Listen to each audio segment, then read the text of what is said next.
Hello, fellow innovators. This is Patrick Emmons. And this is Shelli Nelson. Welcome to the Innovation and the Digital Enterprise podcast, where we interview successful visionaries and leaders and give you insight into how they drive and support innovation within their organizations. Today, we're joined by Firasat Hussain, the Chief Product and Technology Officer at SnapCare, an AI-enabled healthcare staffing marketplace. Firasat has over 25 years of experience leading technology teams, including key roles at Ticketmaster, Orbitz, and the travel loyalty firm Arrivia. He emphasizes user experience, iterative innovation, and data-driven design as keys to building successful platforms. Now, at SnapCare, he's helping transform healthcare workforce solutions with a technology-first approach and an AI-powered platform. Really excited to learn from his insights on leadership, technology trends, and driving innovation in the digital enterprise. Welcome to the show, Firasat. Thank you so much. Happy to be here.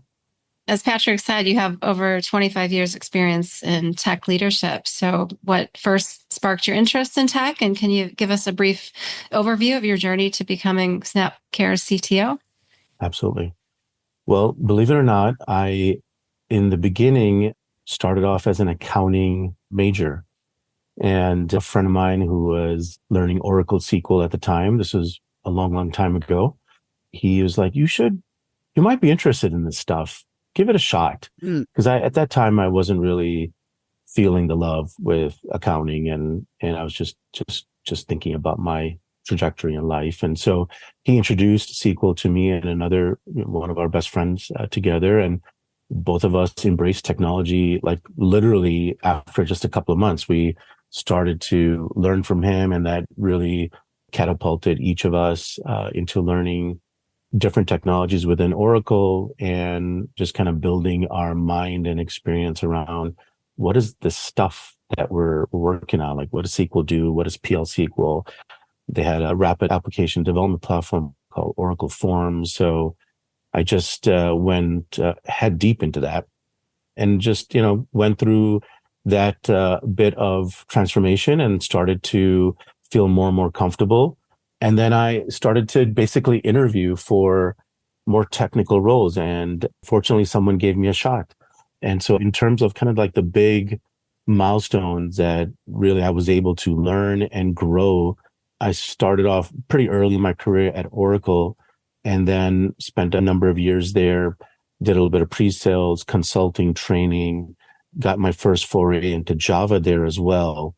And that allowed me to have a lot more opportunity outside of Oracle. And then I ended up leaving Oracle, fast forward a few years, landed at Orbitz, which still sometimes I think to this day, man, I'm truly blessed because I didn't have the resume or the pedigree to really join at Orbitz. And it was a wonderful career. And then from there, I left Orbitz after about 10 years and went to RR Donnelley, which is one of the largest, or used to be one of the largest commercial printing companies, and helped them with their digital transformation. Left there after a few years, went to Ticketmaster, and then spent a couple of years there, again, learning a lot and able to contribute to help that business. And then the last few years, someone gave me a shot at being a CTO. So I joined Arrivia as their CTO, the CEO that I worked with him in the past at Orbitz slightly. And so he gave me a shot and spent about 3.5 years there, and then recently left for SnapCare. That's awesome. You mentioned Orbitz, and I actually brought it up with somebody the other day who, Orbitz, and there's a couple other firms here in Chicago that I think in that early stage of like real software engineering, they were doing software engineering in Chicago. I wouldn't say that there was many who were actually doing it that level of like really doing software engineering. And your career has taken you through a lot of different industries, live events, travel, as we talked about. But SnapCare is your first foray into healthcare tech. What attracted you to the healthcare space and to joining SnapCare in particular? Yeah, just going back to Orbitz real quick on the comment you made, I think it ties nicely into the healthcare portion. At Orbitz, it was a true opportunity, and my first real opportunity, I would say, that expanded my aperture of what is actually possible using technology. It helped build the necessary tools and confidence to self-reflect, ability to solve different types of problems, large scale or not, and also develop kind of a calculus model in my mind to take risks and allowing some kind of measured risks as well. And that, fast forward to today, the staffing industry is very different than my previous experiences, especially healthcare staffing. It's a highly competitive environment. There's lots of companies that are in this where they're staffing different types of healthcare professionals, from clinicians to doctors, surgeons, so on and so forth. So I think it's very much about how do you synergize human capital with technology? And that piqued my interest. And in this space, there's so many mid to small players with different offerings and portfolio. And there's just a couple of handful that are just really large solution providers and staffing firms. So I think this is an industry that's very ripe for consolidation and lots of innovation. Healthcare has been on the benefiting end of a lot of innovation, and staffing is catching up to that, similar to how OTAs were, I think, about 10, 15 years ago. Was highly fragmented, and the OTAs came in to help consolidate and build those platforms. So I think that also is ready here. And the part of the attraction was from a just personal perspective that the tech stack is cool. It's a modern tech stack, relatively new. There's not a lot of legacy, if you will, compared to some of the other shops I've been in. I think, and I believe, and we are actively working on driving differentiation and innovation using AI and machine learning. So we've got a number of capabilities we're building up now, which, I think we'll talk about. But that's what really drew me to SnapCare, is the industry itself, tie into healthcare, and just the immense upside in using technology to help shape better patient outcomes and also facility outcomes. So I'd say a hallmark of just, is that really like you see interesting things? Is this about internal growth? Is that what drives some of your decisions? And like you made some big decisions, big leaps, personally, professionally. Is it the experiences that you're looking for? Is it the growth potential that they represent? Yeah, absolutely. I mean, I'm a builder, so I want to build and deliver impact. So that's definitely a driving force. And I've also been fortunate to work with people that I enjoy. And so at Snap, I'm working with someone that I've worked in the past from Orbitz days. So that's a wonderful experience again. Same thing at Arivia that happened. So I think part of it is just the environment and being able to work with people that I've worked in the past and had a great experience with. And then the third thing is, yes, I think I'm continuously building my resume for myself, right? Am I growing? Am I learning? Am I able to deal and solve at a higher level of complexity and scale as I progress in my career? And that's just a test that I apply to myself, and it keeps me motivated to keep learning and trying to stay sharp with all those young kids coming out of school who they're just amazing. And so I kind of use that as the measuring stick for myself, is not necessarily compete with them head to head. They're obviously no class unto themselves, but can I keep up to some extent and share my experience and perspectives with my team in a leadership capacity, and also as a coach and as a team member, to help make their lives better at work and make it easier and more productive. I'm just curious what your day-to-day looks like as a CTO for this type of AI-inspired company versus some of your other CTO roles. I would say most of it is the same. That's the thing, right? It's being on the execution delivery side. A lot of it is about understanding the business, the strategy, the outcomes, building a culture in the technology and product organizations that embraces those needs and helps deliver them as quickly and in the best way possible. The dimension around new technologies, and that's the exciting part, is we're all learning together on how do we best leverage that solution for those use cases? How do we deliver value in the smallest way and iterate our way up to something more meaningful? And then I think the really fun part is seeing the business teams and our clients and end users really benefiting from those new things and reinforcing that, yeah, we did the right things here and we just need to continue investing in this, or perhaps we didn't think it all the way through, or we made some mistakes. Let's take a step back, use those feedback loops, course correct, and keep moving forward. You had shared in a previous interview that some of your words or mottos to live by is to be kind to fellow travelers. We're all on this journey together. Is that how you feel about like your career? Is that how you feel? Like it's not just about like traveling and going different places, but like Yeah. we're all fellow travelers. We're all fellow travelers in this world. And I wholeheartedly believe that. I don't always get it right, of course. But yes, I think that each of us have our own journeys and each of us have our own challenges and things we're aspiring towards. And I believe just to connect on a human level is to understand those things and how to help best support them.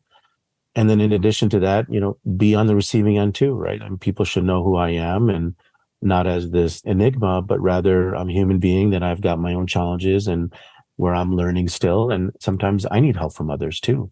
And be kind to me in that process, and I'll be kind to you as well. And we'll all get along.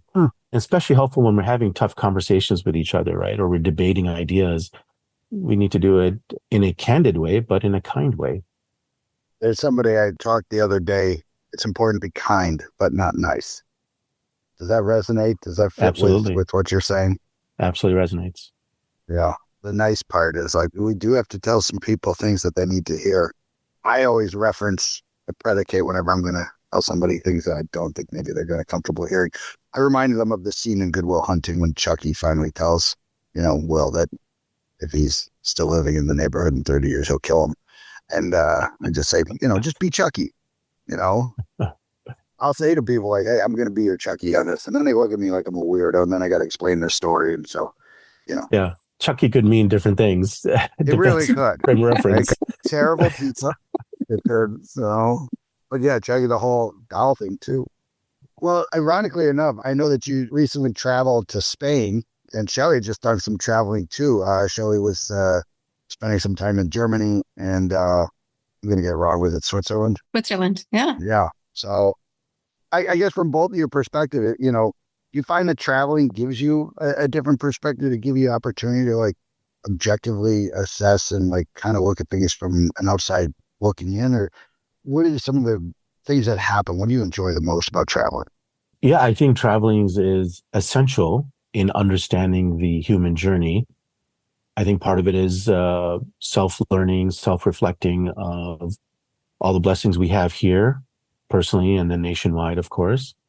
And then it's also understanding other people's perceptions, perspectives, so we can have the right perspective or an expansive perspective, and we're not just focused on our perceptions and speaking from our perceptions, if that makes sense. So I think it's incredibly powerful. And I think, from a technology perspective, it helps me understand, what capabilities exist in different economies and different geographies. How do people use those different digital interactions or touch points? What works, what doesn't work? So it's instructive to me in that way. And also it's just fun to be able to talk to people about different ideas of how do they deal with this thing there, whether it's in Spain or wherever else. And it's really cool to hear their experiences with that and see if there's something that I can apply in what I'm working on currently or something in the future. Mm-hmm.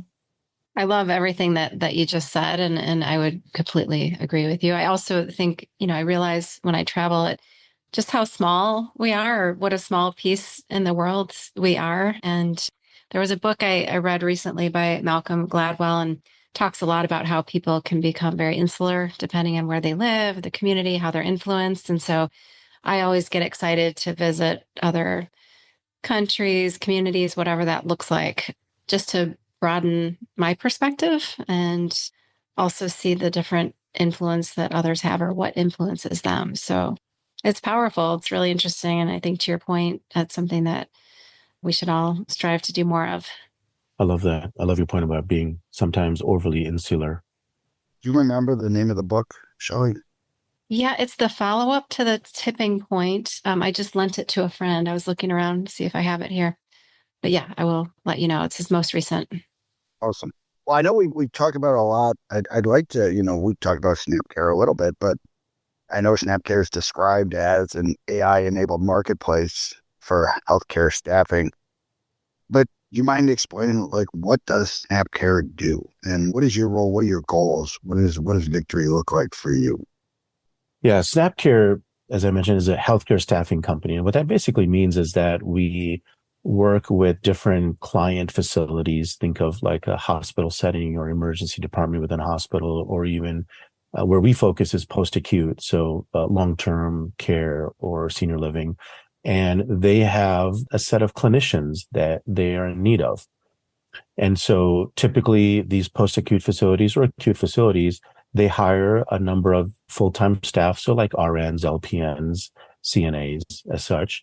And then they will basically create schedules of shifts where those clinicians are assigned based on their preferences and their PTO, and they're also, depending on the kind of facility you're in, the patient acuity. So what kind of patient load is coming in, the number of beds that will be occupied.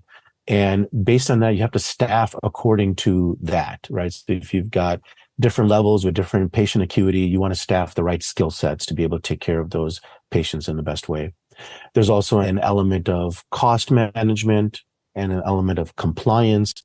Our value proposition is we bring many, many years of experience in a consultative form to help our post-acute clients with shaping their clinician staffing, starting with building out a successful internal pool of FTEs, and then we will help provide SNAP clinicians to fill in the gaps or any kind of augmentation that would be needed for those shifts of schedules and, changes of your schedule needs.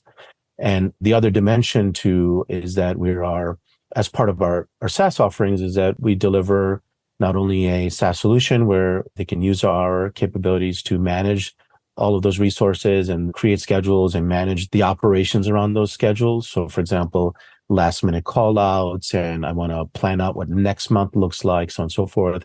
But we also provide capabilities where we help you optimize that spend. So help you determine what's the best mix of internal and contingent labor. How do you get to a place where we can save you considerable dollars as you're thinking about your staffing and over long periods of time. And so that's part of some of the capabilities we're actively building and we've already built. And so I think in terms of our SaaS offerings, that would probably give you a good overview of what we provide today. I know a little bit about that industry, and from the nursing perspective is what I'm most familiar with. And I understand the complexity of just even qualifying, validating. You need so much documentation for each nurse, and there isn't like a repository. So it's a lot of scans, if I'm not mistaken. I don't, it's been a couple of years since I've been brought up to date, but it sounds like that is part of the challenge that you're faced with and the opportunity that you're seeing. Absolutely, yeah. So part of our platform is about sourcing clinicians from different paid and organic channels, and then recruiting them, finding the best match of the opportunities we have to the clinicians that were sourced, and then going through a credentialing process. That's that whole document piece you were just mentioning, Pat. So it's like, yes, we have a clinician native mobile app where they upload all these documents and certifications, and they do skills assessments, and all of that is dependent upon state requirements, facility requirements, and we provide a solution around that we use internally. And it's a whole workflow around getting them compliant and getting them ready to get onboarded onto these different client assignments. Well, with the needs that we're going to have from a healthcare standpoint, obviously the efficiencies are going to be critical to make sure that we're getting these talented folks to the right places at the right time. It seems like a huge challenge, of course, / opportunity. Absolutely. If it's easy, everybody's doing it, right? Yeah, absolutely. That's part of our secret sauce. We've been doing that for a number of years, and we have the solution and the kind of the operations to scale up to help our largest of clients to be successful with that. Staffing is a very people-centric business, right? And so I think SnapCare's idea, if I get this wrong, please correct me, more tech, right touch. Yeah, that's definitely our motto. We're also playing up the care in SnapCare. So both for our team members, our employees, and our clients and clinician staff, is that we want to make sure that we are not just getting bodies in and filling positions, right? We're trying to help improve patient outcomes as well, and getting the right clinicians in place to help those patients with their recovery or their treatment, whatever it may be. So that's definitely part of our motto and our emphasis is the care portion. And Firasat, I know you're a father to five, I believe from age 2 to 26, and you also have several extracurricular activities that you enjoy. So curious how you managed all of that with being a CTO and leading large tech teams. I've got a lot of gray hair. That's how I'm doing that. I mean, I've got a wonderful wife and my kids are wonderful. My youngest is 3 years old now. Okay. And he's definitely a bundle of joy and a lot of energy that I have to expend. But that's the way I re-energize. And so I try to spend enough time with him, of course. And he's getting into soccer now and he's going to start swimming lessons and he loves to chat and we're best friends. And so it's a great way to spend the afternoons. And part of that is just the thrill of watching him like, Dad, you're working. What are you working on? He's like on my computer, slamming away at the keys on the keyboard, trying to be me. And it's just so amazing and profound to watch that. And it's a wonderful part of being a dad and a father for that age. Awesome.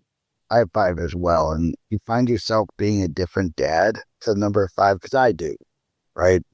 Like they're just, yeah. I think part of it is the journey between and it's again, I think you go through leadership journeys of like the people that I led 20 years ago don't know the Pat Emmons that exist today. And as a second son, I used to think my brother was full of baloney when he's like, hey, they were way harder on me. And now I know it's 100% true. 100% true.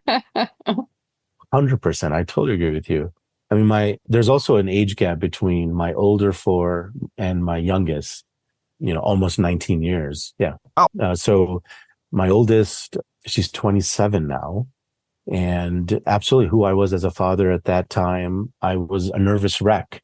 And after every kid, I learned from my mistakes and I'm still learning, as my wife would tell me, and trying to do the best I can. So I think absolutely that's helped me, I think, learn to be a better leader as well, is that you have to have humility. You have to keep learning and keep looking at different challenges as opportunities.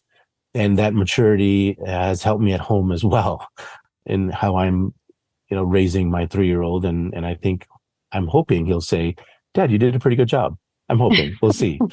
I don't think so. Not until they're their own. You know what I mean? Not until they're in the pocket and they've got their own kids and like, hey, it was okay. That wasn't so bad. Right now, I'm Superman. I can do no evil, no harm. You're right. Teenage years and beyond is, we'll find out. Well, I am curious on like some of the leadership components, right? So leading large teams is something you've got a lot of experience at, right? At Arivia, you had a 210-person technology organization. Again, I do think there's parallels between the leading of your family, leading of your children, leading of the people that you're responsible for at work. So what experience taught you how to manage, right? What are some of those things that you had to learn to be able to manage such large teams and still deliver results? And are those things that you're now applying at SnapCare? Does the game slow down a little bit where it's like, I know how to run this, I've seen this before. Like, I've got plays, I got a playbook, right? Yeah. They got greasy finger marks from pizza and they're well worn. I'm like, I've done this. Is that how you feel? Is that also a little bit about that?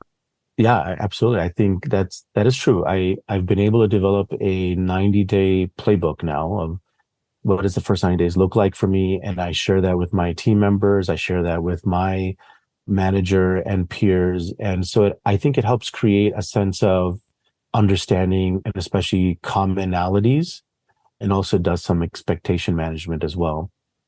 I think there's 2 dimensions in addition to what you just described, Pat, was leading an organization and also being part of very large organizations.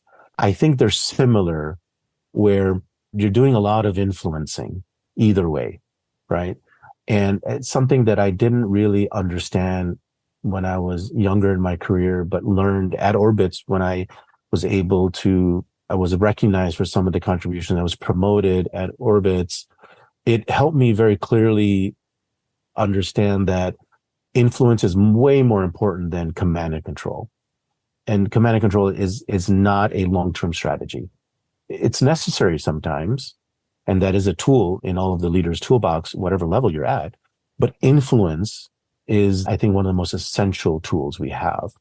And part of that influence is understanding how to ask the right questions and then letting that drive where you influence and how much you influence. And I think the other aspect of that is, in addition to asking the questions, is trying to connect everybody to the why. What are we doing this for? Not just at a team level mission, but overall. And I'm not speaking about like, what's your passion? I'm saying, what are we trying to achieve in the next 90 days, 6 months to a year, and those time horizons, and using influence as a way to drive alignment where there's commonly misalignment across teams. And that's kind of a normal thing in large organizations and small, whether you lead them or not. There's a lot of influencing to gain alignment, to negotiate how I need your help and how I can help you because we have shared objectives perhaps, or we have dependencies that we need to help each other with. So I think influence is, to me, something that it's been an evolving skill. I'm still learning, and I look at others and observe others and how they're doing it. And there's a lot of great people out there who've really figured out how to influence in the right way. So I think that's one aspect. Real quick before we go on, because I 100% agree with you. What do you think is a critical element, right, to really establish that influence? Because there's a great book called Influence by Dr. Cialdini. He talks about 7 different forms of influence, and I think they're really important. And they're good tactics, right? But what is it like? What do you think you need to do to really pull off?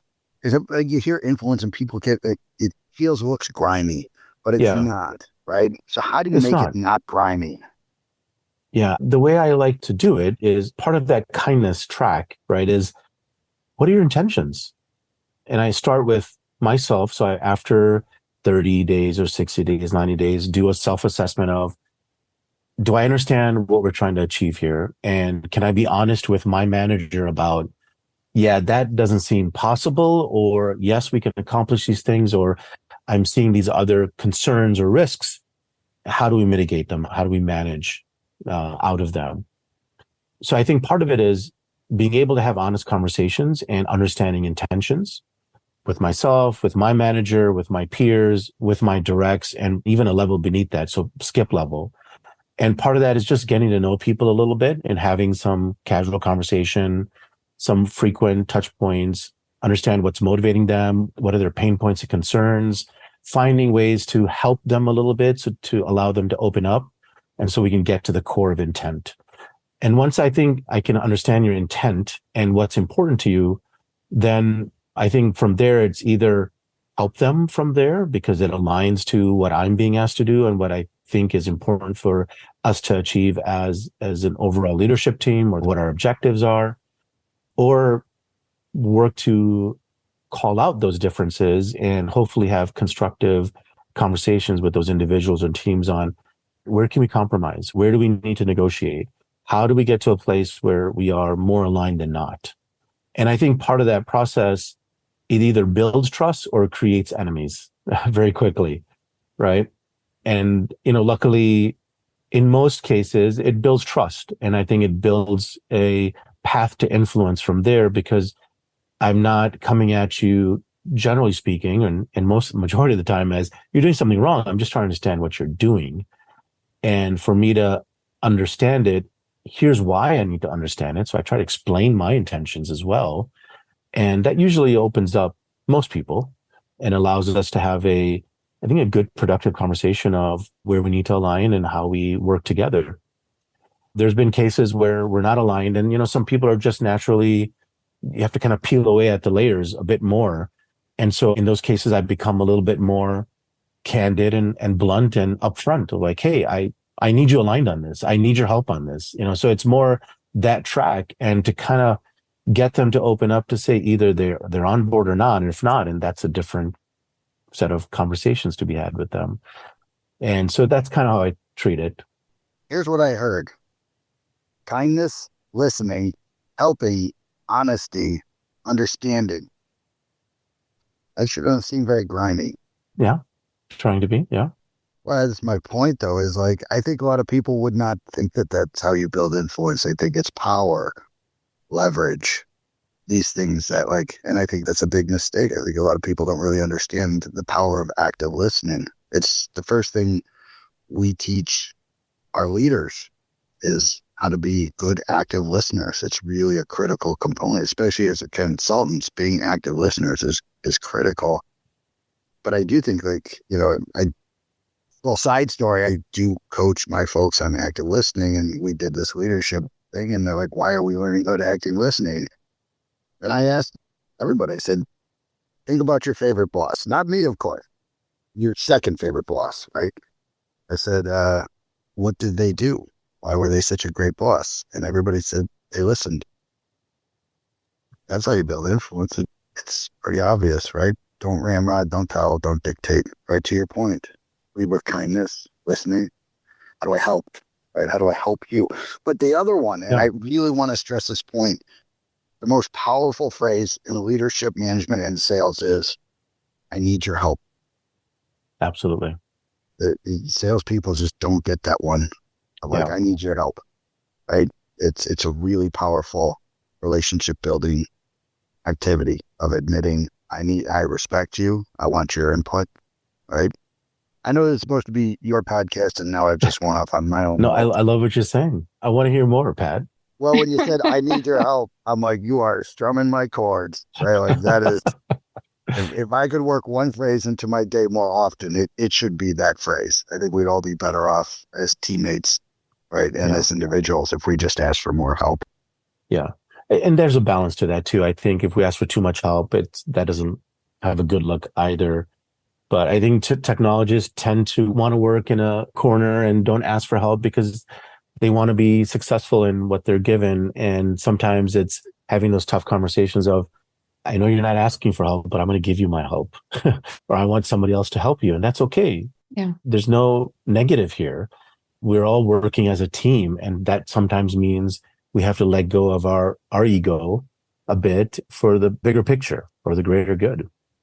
100%. I know I interrupt you. I know you started with influences, one of those things that you got in your playbook of like your 30, 60, 90 day. What's in that bag? What else are you going to pull out and show us? Oh, yeah, I can do that if we'd like to. I get to, regardless of what's happening in terms of the strategy, how well we're doing or not doing, I kind of hone in on a couple of key things right away, just out of habit. One is there a North Star of where we're going?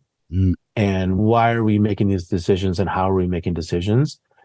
That's one. Second is get to a place where we all have an understanding of how we ship code.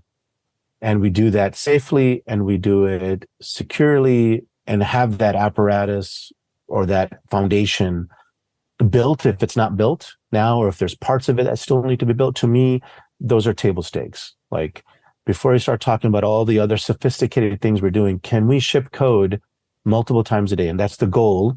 Sometimes we'll never get there, but that's the goal. And all of that will help shape mindsets and, decision-making and planning, I believe, around how we think about projects, how we think about delivering value to the business. How do we measure success is kind of that foundation of, can we ship code quickly, do it safely and securely? If not, let's work on that as one of our top priorities, in addition to our North Star. And then I try to look at the organization, of course. Something I've done at Arivia and in past is everyone aligned to their stakeholders in achieving like a single threaded accountability model to some extent. And, at Arivia, we were organized. Before I got there were multiple acquisitions that were made. And so one of the first things, when I got there and observed is everybody was siloed. So there were multiple development teams working on different platforms, kind of building similar things. Like, hey, we should really address this, right? Like, why are we building the same feature two different ways? That doesn't feel like it's the right thing. So we reorganize. So I think part of that is also looking at the organizational structure. Are we aligned to the business needs? How do we deliver value as quickly as possible and do that in a scalable way for the technology? So we start to mitigate tech debt in all the different shapes and sizes of tech debt from day one. And we start talking about what is tech debt, what are our pain points.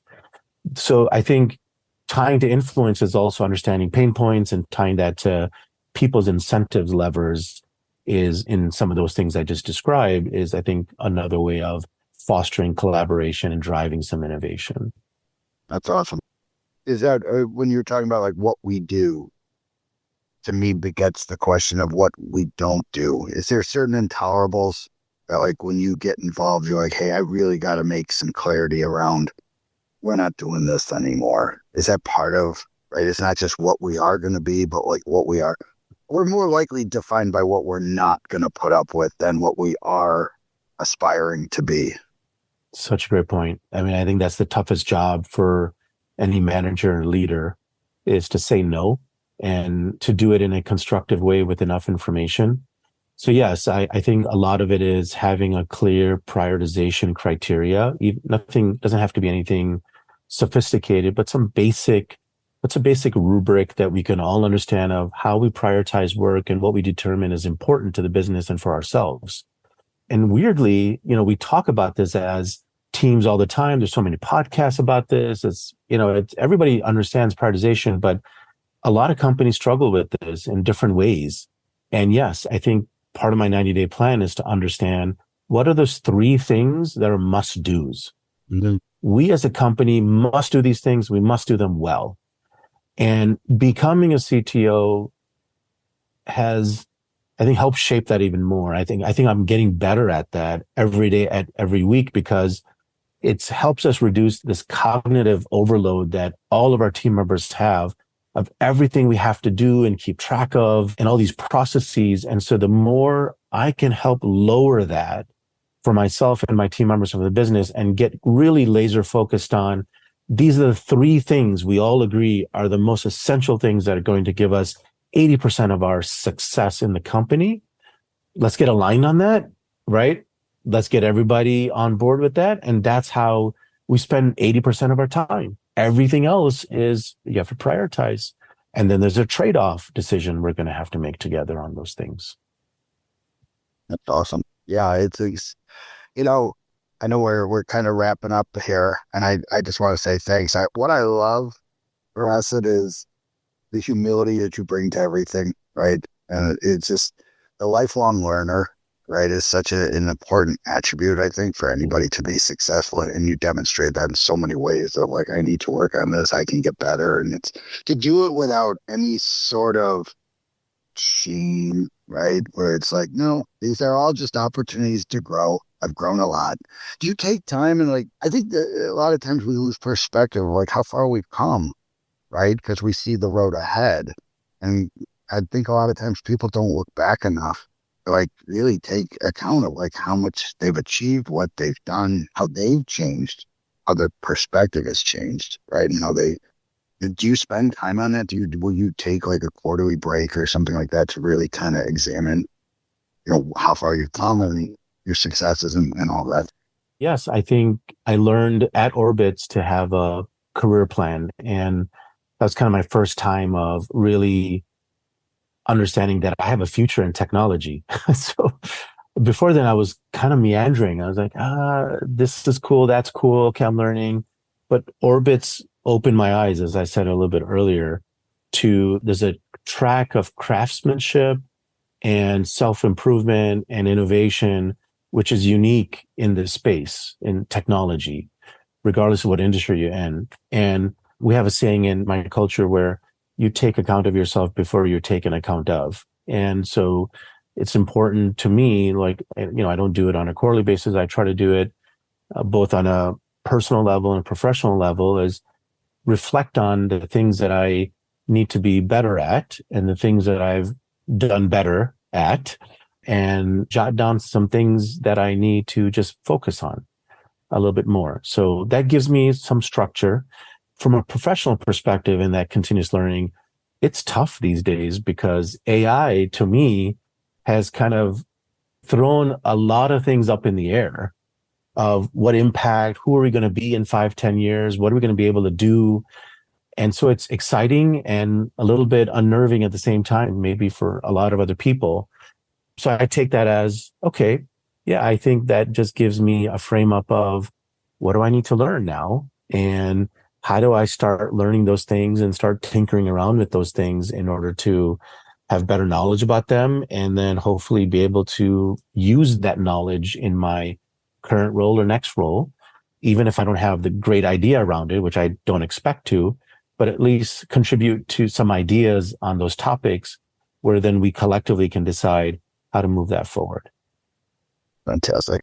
Couldn't ask for a better way to close this out for us. It's like, Yeah. what I heard as we were wrapping up is like, I think a lot of engineers, we're all looking for a great product to build, and we all want to. I think what I heard from you is worry about becoming the great product, right? You individually, right? Like you started a journey, started out in accounting, and thank God you got out of that. I couldn't think of a worse hell, to be quite frank. Like that's like my nightmare. That being the president of the United States, because you would never have a burrito. How are you ever going to have that's just a terrible job. Who wants it?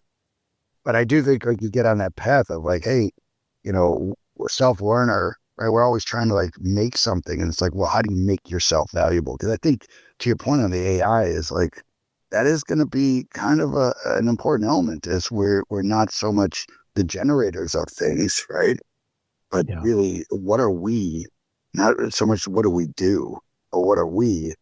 And I think the great advice for everybody to, even if you don't know where you're going, just start planning something, how to improve yourself, right? Even if you don't have like some overarching goal, because I don't think many 25-year-olds really have like, this is what I want to do with my life, right? No, like, absolutely not, right? No. But you got to make decisions quick and take some calculated risks and try if that doesn't work out. It's okay. Yeah, it's all good. Well, we want to thank you so much for joining us. Obviously, I've known you for quite a few years here, and I'm glad you finally were able to come on the podcast. Really appreciate you taking the time and sharing your wisdom and your experience. Yeah, thank you so much. I had a great time. Thank you for having me as well. And it was such a wonderful time talking to both of you. Awesome. We also want to thank our listeners. We appreciate everyone joining us. And if you'd like to receive new episodes as they're published, you can subscribe by visiting our website at dragonspears.com/podcast, or find us on iTunes, Spotify, or wherever you get your podcasts. This episode was sponsored by Dragon Spears and produced by Dante32.